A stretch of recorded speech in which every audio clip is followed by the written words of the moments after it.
मन रे तू चल अपने निकेतन में।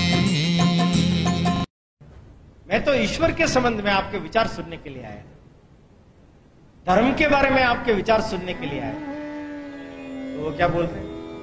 धिक्कार है तुम पर जो तुम ऐसा सोचते। अरे मेरे देश का एक कुत्ता भी यदि भूखा है तो उसको भोजन कराना यही धर्म है। से सब पाखंड। जीवन के अंतिम समय में भगिनी निवेदिता के वहां गए, उनका काम देखा, उसका मार्गदर्शन किया, उसको कहा मठ अगर तुम्हारे से संपर्क संबंध न रखे तो कोई चिंता मत करना, पर तुम भारत की आजादी के लिए प्रयास करते हैं। जगदीश चंद्र बोस को भी उन्होंने सहायता की। मठ के अंदर वेद विद्यालय कहां बनेगा, महिला साध्वियों के लिए अलग से स्थान कहां बनेगा, और घूमते घूमते प्रेमानंद को लेकर के निकले यहां वेद विद्यालय बनाना। अरे स्वामी जी अभी आप हो, आप क्यों ये सब बातें बोल रहे? फिर एक बात बड़ी भावुक कर देने वाली बोली, ये जो जगह दिख रही है ना, मेरा दाह संस्कार इसी जगह पर। उनको आभास हो गया।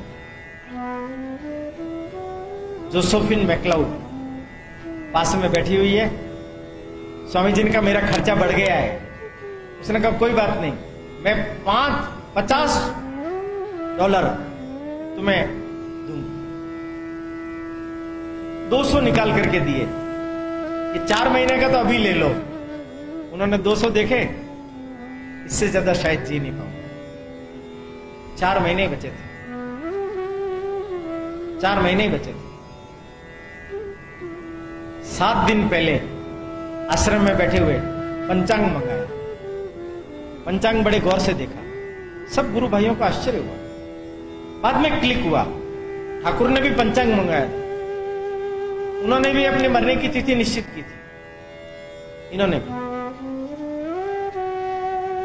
एक दिन पहले निवेदिता आई, एकादशी का व्रत था, भोजन करवाने से पहले उसके हाथ धुलवाए, हाथ खुद पहुंच रहे हैं।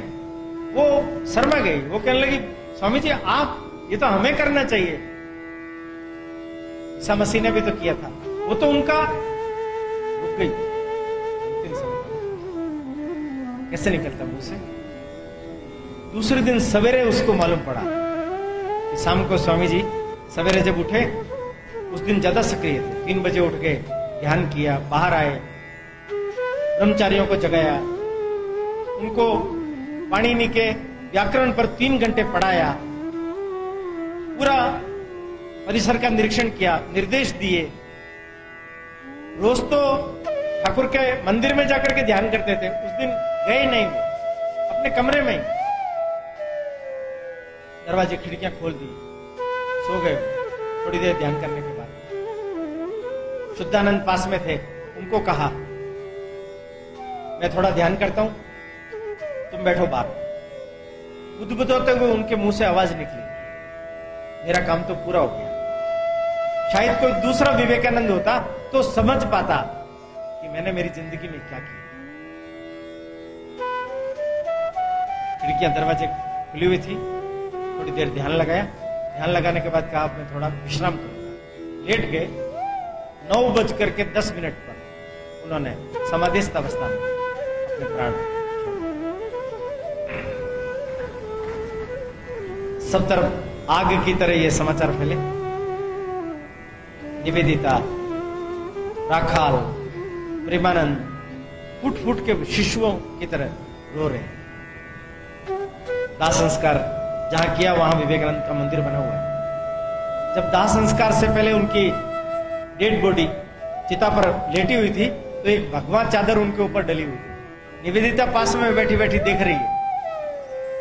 वो सोच रही है ये चादर गुरु जी की मुझे मिल जाए तो। योग ऐसा बना, एकदम तेज हवा आई, चादर उड़ करके उसके ऊपर आकर गुरु का मांगा प्रसाद गुरु ने उसी समय उनको दिया। विवेकानंद जी तो चले गए,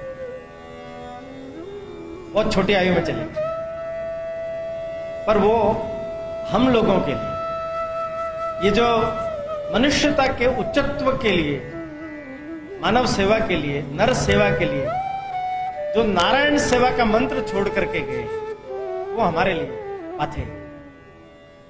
रामकृष्ण मठ मिशन की स्थापना भी उन्होंने इसलिए की, समन्वयकारी दृष्टि को लेकर के, संपूर्ण भारतवर्ष के लिए नहीं, संपूर्ण विश्व की मानवता के लिए अगर हम लोग अपने जीवन को अर्पण करें तो शायद विवेकानंद जी को सच्ची श्रद्धांजलि हो।